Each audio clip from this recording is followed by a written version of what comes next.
ভক্তবৃন্দগণ, শ্রী শ্রী রাধা রস সুধা নিধি গ্রন্থের ২৯টি শ্লোক আমরা গতকালকে পর্যন্ত আস্বাদন করেছি। আজকে আমরা ৩০ নং শ্লোকেতে প্রবেশ করব। প্রবোধানন্দ সরস্বতী পাদ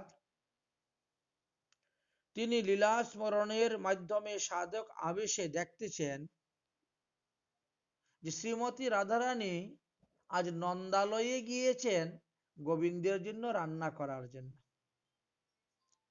তিনিও রাধারানীর পিছনে পিছনে যাবর থেকে রওনা হয়েছেন, নন্দালয়ে যাবেন, নন্দগ্রামে। সেই লীলাটা স্মরণ করে তিনি একটি শ্লোক রচনা করে লিখলেন।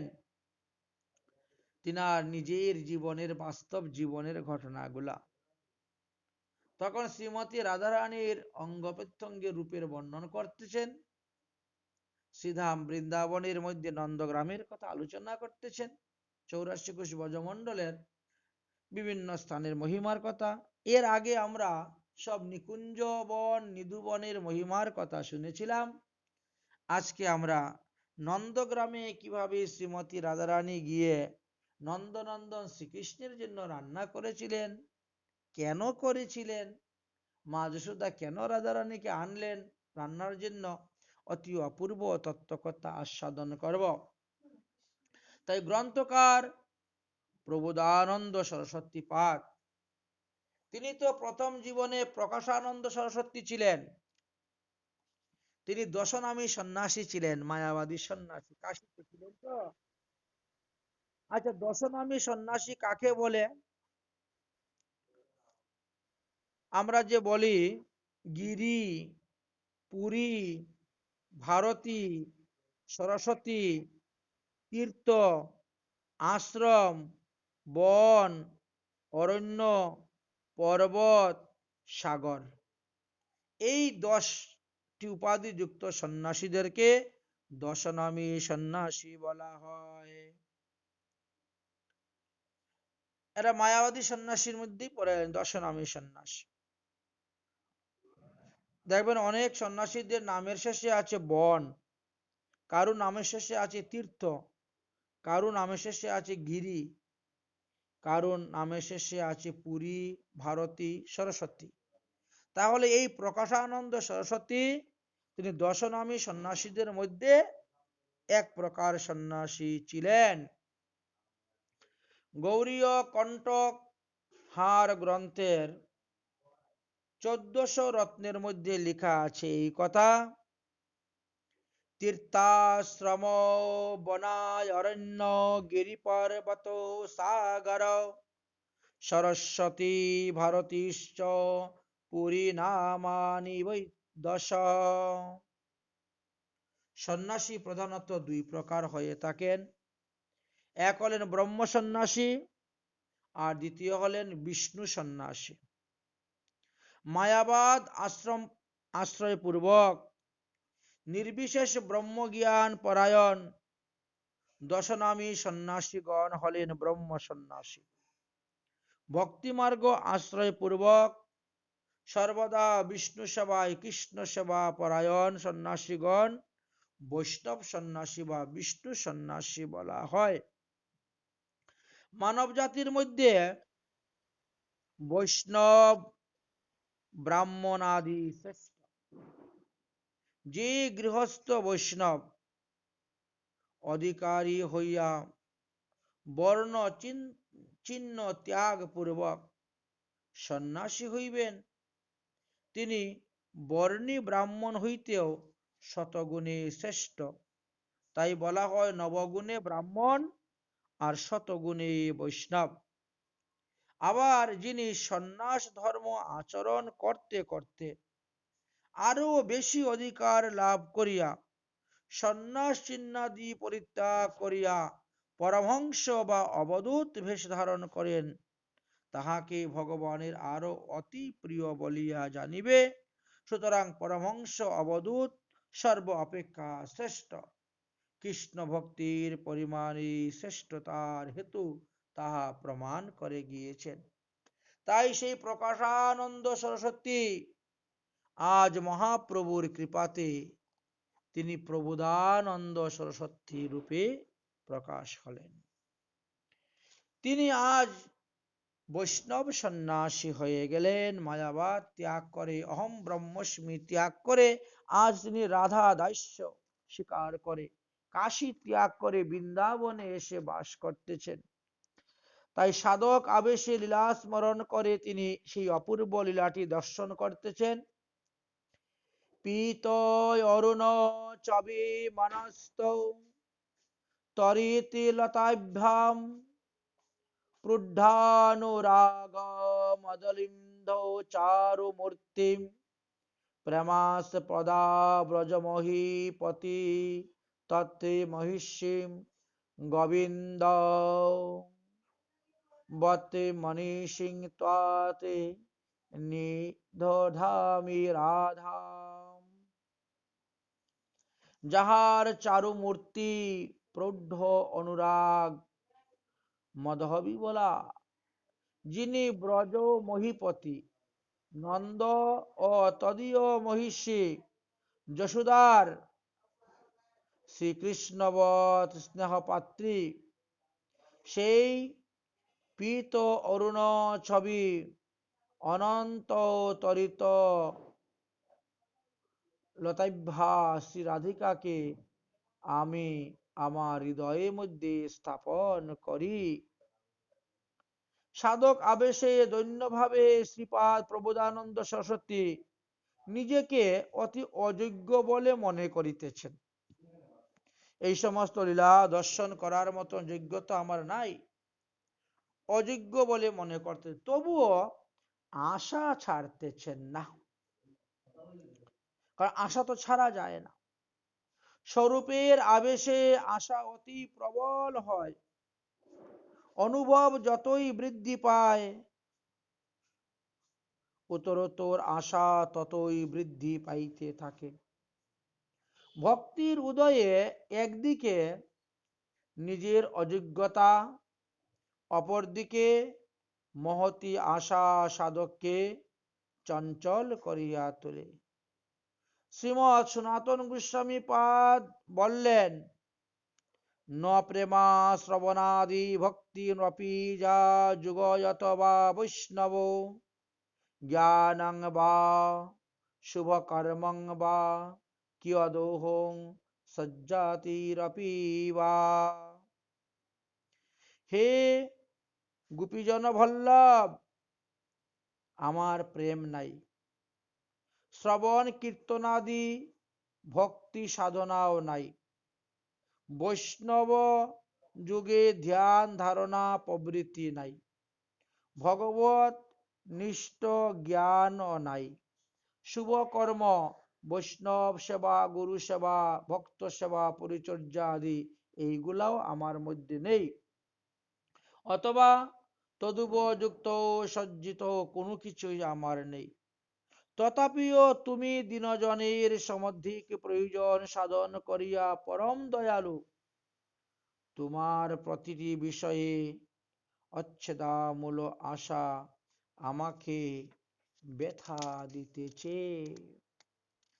আপনা অযোগ্য দেখি মনে পাও খুব, তথাপি তোমার গুণে উপজয়ে লোভ। শ্রীপাদ প্রবোধানন্দ সরস্বতী শ্রীমতী রাধারানীর গুণের কথা বর্ণন করতেছেন, তিনার মনের মধ্যে পড়তেছে। পূর্বে আমরা আলোচনা করেছি রাধারানীর গুণের মহিমার কথা। তাই তিনি স্বীয় অর্থাৎ নিজেকে অযোগ্যতা মনে করতেছেন, আবার এই কথা ভুলিয়া স্বামিনী দর্শনের জন্য আকাঙ্ক্ষা করিতেছেন, আশা করিতেছেন, প্রার্থনা করিতেছেন, আবার তিনি কাঁদিতেওছেন। ঈশ্বরের কৃপায় তখন হঠাৎ করে একটি লীলা তিনার হৃদয় আকাশে স্ফুরণ হলো, জাগলো। তিনি কি দেখতেছেন লীলা স্মরণে? তখন দেখেন প্রাতকাল স্বামিনী অর্থাৎ শ্রীমতী রাধারানী শ্রীকৃষ্ণের রন্ধনের জন্য মা যশোদার আহ্বানে সখীগণ ও কুন্দলতার সহিত নন্দগ্রামের দিকে গমন করিতেছেন। শ্রীমতীর পিছনে পিছনে শ্রীপাদ প্রবোধানন্দ সরস্বতী কিঙ্করী স্বরূপে একটা জলের ঝাড়ি বহন করিয়া তিনিও যাইতেছেন। কুন্দলতা ও সখীগণের সহিত শ্রীমতী যে কত রসময় কথা আলাপ আলোচনা করতেছেন, রসময়ের রসকতা আলাপনে লীলা রসে নিমজ্জিত হয়ে তারা পথ চলতেছেন। স্বামিনীর সুখটি অনুভূতি কিঙ্করীর বুকে। সুতরাং ধন্য এই রাধা দাস্য কিঙ্করীগণ। সাধকের চিত্তে স্বামিনীর আস্বাদনের অল্প বিস্তার অনুভূতি চাই। আচার্যগণ মন দিয়া বুঝিতে হইবে আনুগত্যময় ব্রজ প্রেম, আনন্দের স্বামিনী বিভসা, মধ্যে মধ্যে গতির স্খলন হইতেছে। সখীসহ কুন্দলতার সঙ্গে শ্রীমতী রাধারানী চলিতেছেন যেন আজকে চাঁদের বাজার। গ্রামের ভিতর দিয়ে যাইতেছেন তো, তাই ঘুমটাটা টেনে যাচ্ছেন। গ্রামের বাইরে চলে গেলেই আবার ঘুমটাটা উন্মোচন করতেছেন, খুলতেছেন।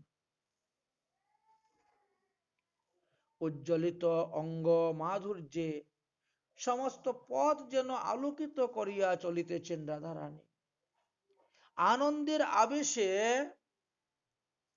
বাক ও বিলাসে কত রঙ্গ রসে এমন তন্ময় হইয়া চলিতেছেন যে কুতক জামিতাপি নহি বেদন গোচরি করতি।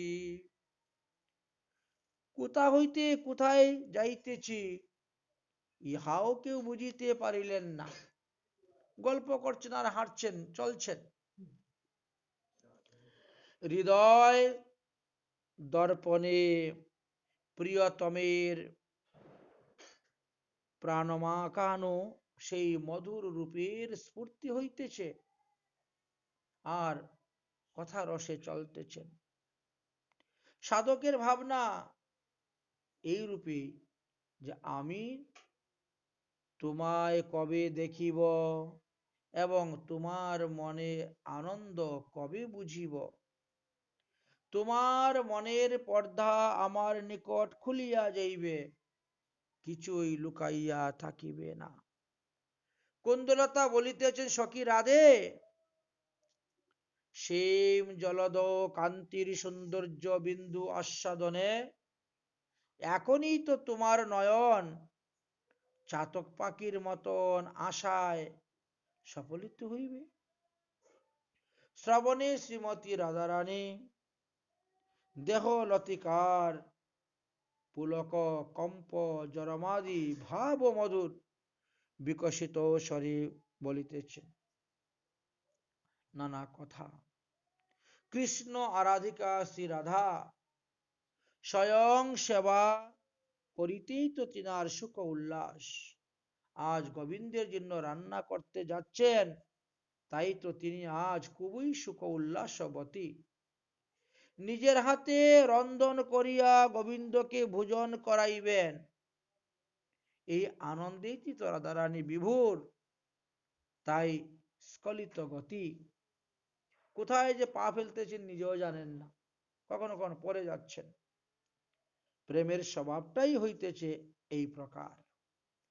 প্রেমিকের মধ্যে স্বয়ং সেবা করার ইচ্ছা জাগানো। প্রেমিক যাহারা তাহারা অভিষ্টের সেবা ভাব অপরের হস্তে ন্যস্ত করিতে পারে না। সহস্র সহস্র দাস দাসী থাকলেও মা যশোদা শ্রীকৃষ্ণের জন্য নিজের হাতে দধিমন্থন করতেন। এই যে বাৎসল্য প্রেমের সেবা। নন্দ মহারাজ স্বয়ং গুদহন করতেন, গুচারণ করতেও যেতেন। সাধকের শিক্ষা শ্রী বিগ্রহ অর্চন ব্যাপারে অপরের দ্বারা সেবা নির্বাহটি অশ্রদ্ধাময় অতএব এটা লৌকিক। টাকা আছে, পয়সা আছে, আপনি পূজারি রেখে দিলেন, পূজারি পূজা করলো, বলছেন এতে আপনার শ্রদ্ধাটা ঠিক নয়, এটা অশ্রদ্ধাময় এবং লৌকিক হয়ে থাকে। শ্রীমৎ জীব গোস্বামী পাদ বলেন, পর দ্বারা সম্পাদনম ব্যবহারাং নিষ্ঠ শল্য তুষ্যব্য বা প্রীতি পাদকম। শ্রী বিগ্রহ অর্চন অন্যের দ্বারা সম্পাদনটি ব্যবহারিক এবং আলস্যের প্রতিপাদক, অতএব উহা অশ্রদ্ধাময়, সুতরাং নিকৃষ্ট সেবা, উৎকৃষ্ট হয় না। আচ্ছা, শ্রীমতী রাধারানীকে কেন মা যশোদা কৃষ্ণের জন্য রন্ধন করতে আনলেন? বললেন তার পিছনে একটা কারণ ছিল। কারণটি হলো দুর্বাসা ঋষি রাধারানীকে বর দিয়েছিলেন যে তোমার হাতে রন্ধন অমৃত সমান হবে, অমৃত হস্তা রাধারানী, যা রান্না করবেন এবং অমৃতের মতো সুস্বাদ্য। তাহার হস্তপাচিত অন্ন ব্যঞ্জন মিষ্টান্ন আদি সব অমৃত নিন্দিত সুস্বাদু, এবং রাধারানীর হাতে রান্না যে খাবে তার রোগ শোক ব্যাধি হবে না। রাধারানীর হাতের রান্ধন যে খাবে তার আয়ু বৃদ্ধি হবে। রাধারানীর পাচিত অন্ন যে খাবে তার দেহের মধ্যে বল বীর্য শক্তি বৃদ্ধি হবে, সে সর্বদা জয়লাভ করবে। এতগুলা বর দিয়েছিলেন দুর্বাসা রাধারানী। তো এই সংবাদ পাইয়াই পুত্র বৎসল্যা মা যশোদা প্রায়ই কুন্দলতাকে পাঠাতেন, কখনো বর্ষানায়, কখনো যাবটে। রাধারানী বাপের বাড়ি আসলে ওখান থেকেও নিয়ে আসতেন, আবার যাবটে শ্বশুর বাড়ি থেকেও নিয়ে আসতেন। যাও আজকে আমি আমি বলছি, যাও গিয়ে রাধাকে নিয়ে আসো, আজকে আমার ছেলের শরীরটা ভালো নয়, সকাল থেকে এখন পর্যন্ত ঘুমিয়ে আছে, সে বড় দুর্বল, অসুস্থ বোধ করতেছে, যাও রাধাকে নিয়ে আসো, রান্না করবে। এইভাবে কুন্দলতার দ্বারা প্রায়ই শ্রীমতী রাধারানীকে রন্ধনের জন্য আহ্বান করিয়া স্বগৃহে আনয়ন করিতেন। সখীগণের সঙ্গে শ্রীমতী রাধারানী তিনিও আসতেন শ্রী গোবিন্দের সেবা করার জন্য। তিনি তো গোবিন্দকে সুখী করার জন্য সর্বদা প্রস্তুত। সুযোগ হয়ে উঠে না সর্বদা, কবু মিলে কবু না মিলে, সব দৈবের গঠন। তাই সুন্দরী শ্রী সখী সঙ্গে করিয়ে প্রয়াণ, রঙ্গ পাটম্বরে ঝাপট সবতনু কাজলে উজর নয়ান, দশনক জ্যোতি মতি কহু সমতুল, হসইতে খসে মনি জানি, কাঞ্চন কিরণ বরণ নহ সমতুল, বছর জিনিয়া পিকবাণী, কর পদতল থল কদম্ব দলারুল, মঞ্জুরি মঞ্জুবু নবাজে, গোবিন্দ দাসে কয় রমণী শিরোমণি, জিতল মন মথরাজে। শ্রীমতী শ্রীমতী গো পুরো দ্বারের নিকটবর্তী হইয়াছেন। শ্রী রাধা যেমন উৎকণ্ঠতাবতী শ্যামসুন্দর তেমনি উৎকণ্ঠতায় অধীর।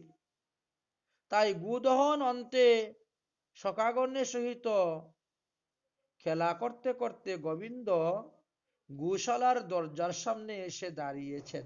রাধারানী তো ওই দিকেই যাবেন রাধারানীকে দর্শনের জন্য। যেমন প্রতিটি অঙ্গ প্রত্যঙ্গের উৎকণ্ঠা ছবি, রাধা যেমন কৃষ্ণকে দর্শন করার জন্য, ঠিকভাবে কৃষ্ণ রাধাকে দর্শন করার জন্য উৎকণ্ঠিত হয়ে আছে। প্রেমিকের প্রেম সেবা গ্রহণের নিমিত্ত শ্রী ভগবানের যে কি ব্যাকুলতা তা এই স্থানে আমরা দেখতে পাই। ভগবান আমাকে চায়েন, এই চিন্তা যে কত মনোজ্ঞ, কি একটা অপূর্ব বস্তু আস্বাদনের জন্য স্বামীর আকুতি ভরা প্রতীক্ষা। তিনি দরজায় দাঁড়িয়ে আছেন, কুন্দলতা দেখিতেছেন, ওই দেখো গো রাধে, পুরো দ্বারে শ্যাম কান্তি আলো করিয়া আছে। যে কমনীয় কান্তি দর্শনে ব্রজ ললনাগণের ধৈর্যের বাঁধ ভেঙ্গে যায়। প্রিয় সখা সুবলের স্কন্ধে বাম বাহু বিনস্য করিয়া দক্ষিণ হস্তে একটি লীলা কমল ঘূর্ণয়ন করিতেছেন। ব্রজবালা গণের চিত্তকে যেন ঘূর্ণিত করিতেছেন। রাধারানী ভাবতেছেন, আমার জন্যই ভুবন মোহন শ্যাম এই স্থানে দাঁড়াইয়া আছেন। স্বামীর আকুলতা বুঝিয়া বাম হাতে তিনি লম্বা করে ঘুমটাটা টেনে নিলেন। অবগৌটন টানিবার ছলে একবার মুখ কানি ভালো করিয়া সুন্দর করে শ্যাম সুন্দরকে দেখাইলেন। ধ্যানের ছবি, কেমন করিয়া বস্ত্রের প্রান্ত দেশে ধরিয়া টানিতেছেন, যেন স্বামীর মানস অঞ্চল ধরিয়াই টানিতেছেন। মণিময় চুরিকার কি মধুর শব্দ, রাধারানীর হাতে চুরি ছিল, সেই অপূর্ব শব্দ হচ্ছে। মহাভাবের বাহুকানি মুরজয়িত মতিরূপ হংসের ধৈর্য নাশকারী সুবর্ণ মৃণালের ন্যায়। চম্পক কলিকা নিন্দিত অঙ্গুলি সমূহ রত্নাঙ্গুলি ভূষণে ভূষিতা পরিসুশোভিত। নিষ্পলক নেত্রে শ্যাম সুন্দর রাধারানীর দিকে চাহিয়া আছেন। রাধারানীর হৃদয়ে আস্তে আস্তে কৃষ্ণ অনুরাগের ছটা তরঙ্গ খেলতে লাগতেছে। মহাভাবের দেহ তো, তাই মহাভাবের দেহে সেই অনুরাগ রাশি অভিব্যক্ত হইতেছে। গলিত স্বর্ণ অপেক্ষা উজ্জ্বল পিত কান্তিতে অনুরাগের অরুণ ছবি মিলিত হল। শ্রী অঙ্গের মাধুরী ধারা যেন ঝলকে ঝলকে উচ্চারিত হইতেছে। তাই এই শ্লোকেতে বললেন, পীত অরুণ ছবিমি মনস্তং তরিত লতাভ্যাম।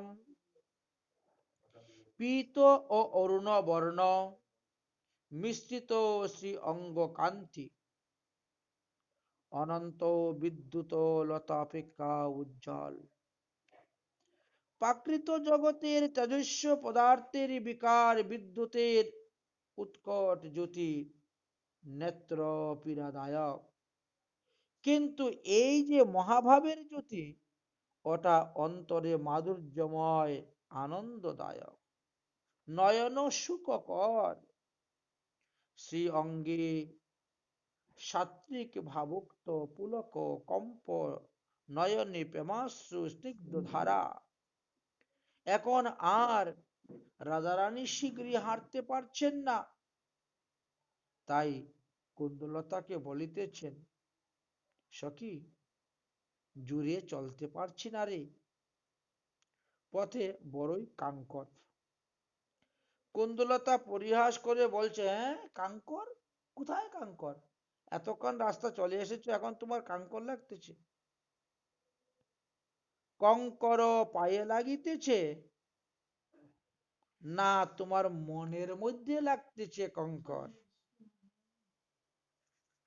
ভাবের প্লাবনে বিশ্ব ছাইয়া গিয়াছে, প্রগাঢ় অনুরাগে মদবিহ্বল চারুমূর্তি। রাধারানী লজ্জা, বিনয়, আনন্দ ও মদনের মিলিত মদনবিহ্বল মূর্তি সবকিছু একভাবে উদয় হয়ে এক অপূর্ব চারুতা প্রকাশ পেল। মাধুরী আস্বাদনে বিভোর শ্যাম সুন্দর অপলক দৃষ্টিতে রাধারানীর দিকে তাকিয়ে আছেন। উভয়ের ধ্যান উভয়ের দিকে, ধ্যানের ধন উভয়ই প্রতীক্ষা করিতেছেন, উভয়ই ধ্যান করিতেছেন। পরস্পর দর্শন আনন্দে উভয়ই বিভোর হয়ে গেছেন। তাই বলছেন, পথগতি নয়নে মিলিল রাধা কান, দুহু মনে মনসৃজ পুরুল সন্ধান, দুহু মুখ হেরইতে দুহু ভেল ভূর, সময় না বুঝহ অচতুর চুর, বিধগদ সঙ্গিনী নবরস জান, কুটিল নয়নে কয়ল সমাধান, চলিলা রাজপথে দুহু উরুঝাই, কহ কবি শেখর দুহু চতুরাই। স্মরণিক সাধক স্মরণনিষ্ঠ হইয়া সাধক নিত্যই সেই ভাবমূর্তির আস্বাদন লাভ করেন। স্মরণ অর্থই হল মানস সঙ্গ। স্বামিনীর নিকটে না থাকিলে ভজনের বিচ্যুতি, সবসময় নিকটে থাকিয়া সেবা করিতে হইবে। উপাসনা মানেই নিকটে থাকা, সমীপে। এদিকে লজ্জায় শ্রীমতী রাধারানীর মুখমণ্ডলটা আরক্তিম হয়ে গেল। মৃদুস্বরে রাধারানী ললিতাকে প্রশ্ন করিলেন, সখী, অন্তঃপুরে যাইবার আর কতটা পথ বাকি আছে? আচ্ছা, অন্তঃপুরে যাওয়ার কি আর অন্য কোনো রাস্তা নাই? এই রাস্তা দিয়ে যেতে হবে? আমি এই পথে যাইতে পারছি না সখী। ললিতা বলিতেছেন, রাধে, ওই লম্পটের সম্মুখ দিয়া যাইতে হইবে, তাই তুমি ভয় পাচ্ছ? ভয়ে কি তোমার শ্রীঅঙ্গ কণ্টকিত কম্পিত হইতেছে দেখিতেছি।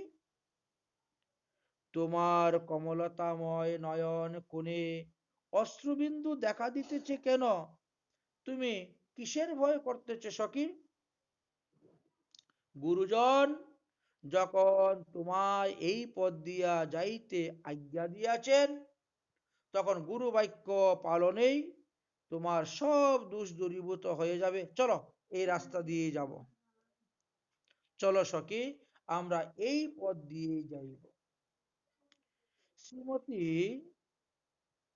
রাধারানী ললিতার এই রহস্যগর্ভ বাক্য শুনিয়া মনে মনে তার বুদ্ধির প্রশংসা করিয়া আনন্দ চিত্তে শ্রীকৃষ্ণের সম্মুখবর্তী পথ ধরে ধীরে ধীরে অগ্রসর হইতে লাগলেন।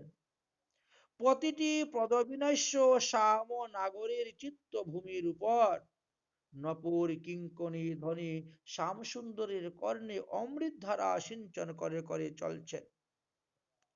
স্বামিনী ব্রজরাজের পুরোধারে ধীরে ধীরে প্রবেশ করলেন। পুরের যে কি শোভা, নন্দালয়ের যে অপূর্ব শোভা, যেই দিকে তাকানো যায় সেই দিকেই অলৌকিক অসামান্য সেই কারুকার্য, শিল্প চাতুর্য, নিখিল শোভা মাধুর্যী অপুরন্ত উৎসের পুরোদেশে পূর্ণ। সপ্ত কক্ষ পার হয়ে এবার গিয়ে উপস্থিত হলেন ভিতরে।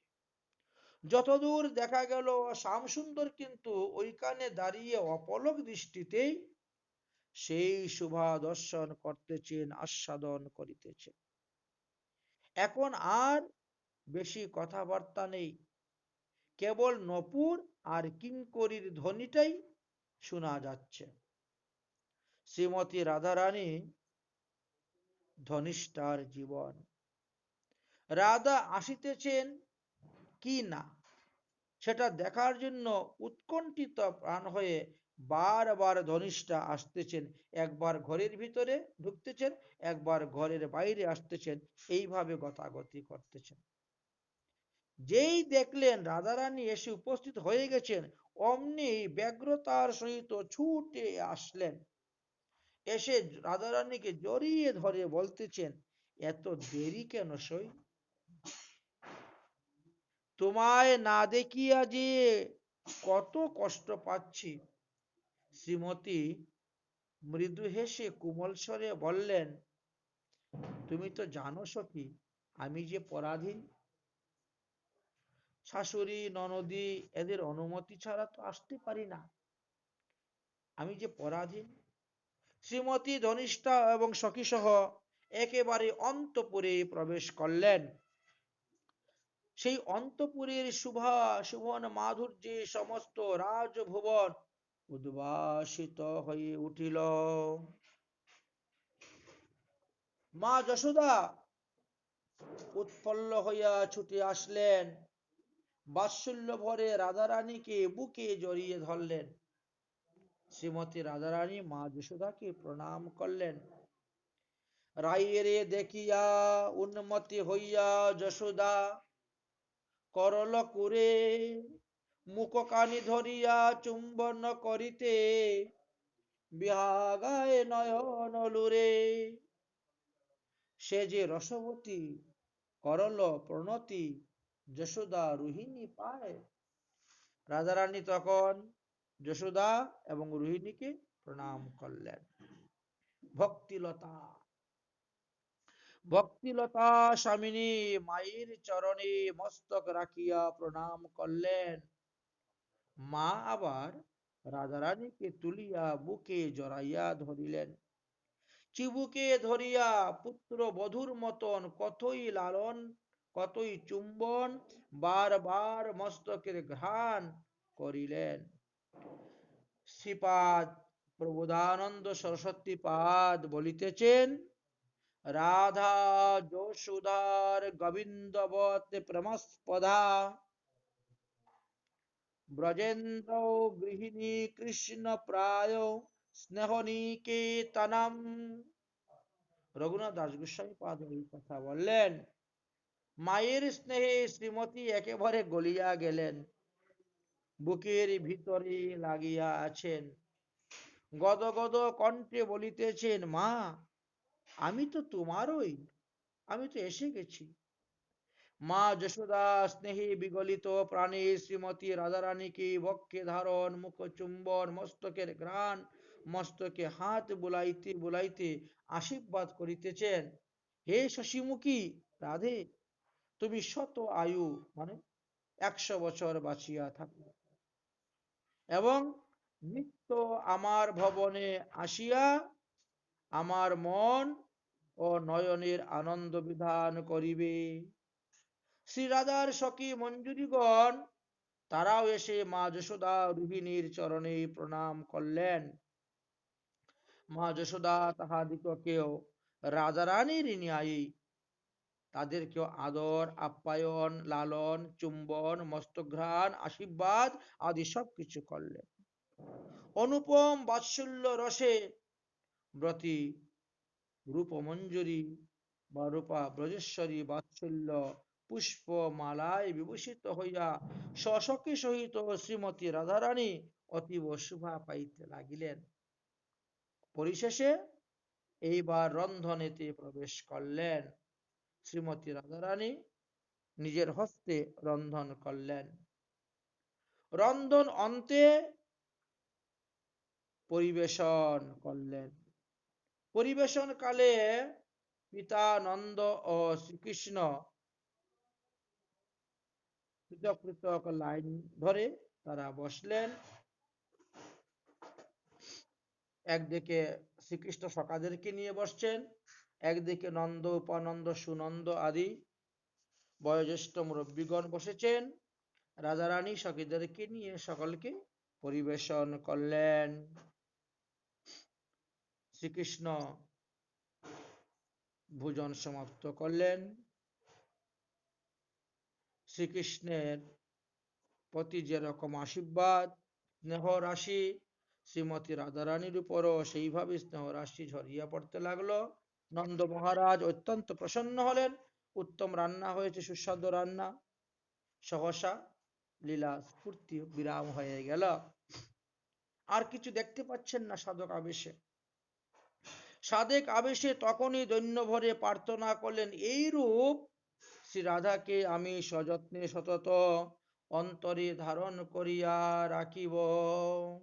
সেখানে তিনার লীলার বিরাম হয়ে গেল। আর তার পরবর্তী লীলাটা তিনি আর দর্শন করতে পারলেন না। তাই জয় পিতা পিত অরুণ ছবি নিরুপম অনুপম ভানুসুতা জয় জয় শ্যাম উজ্জ্বল জলদে অনন্ত তরিত লতা জয় প্রবৃদ্ধ তো অনুরাগ বিহলা মহাভাব চারুমূর্তি ব্রজ মহিপতি দম্পতির পতি হরিসম স্নেহ পাত্রী ব্রজ মণ্ডলী মহামহোৎসজ্জল আনন্দ প্রতিমা ধারা রাধা প্রবোদানন্দের ভাবনা মূরতি শ্রী গোবিন্দ শ্রী বল্লভ রাধা। এইভাবে আমরা শ্রী শ্রী রাধা রস সুধানিধি গ্রন্থের 30 নং শ্লোকটি আস্বাদন করলাম। শ্রীমৎ মহাপ্রভুর কৃপা হলে আগামী কল্য আমরা 31 নং শ্লোক আস্বাদন করব। আজকের মতন হরিকথা আমাদের এখানেই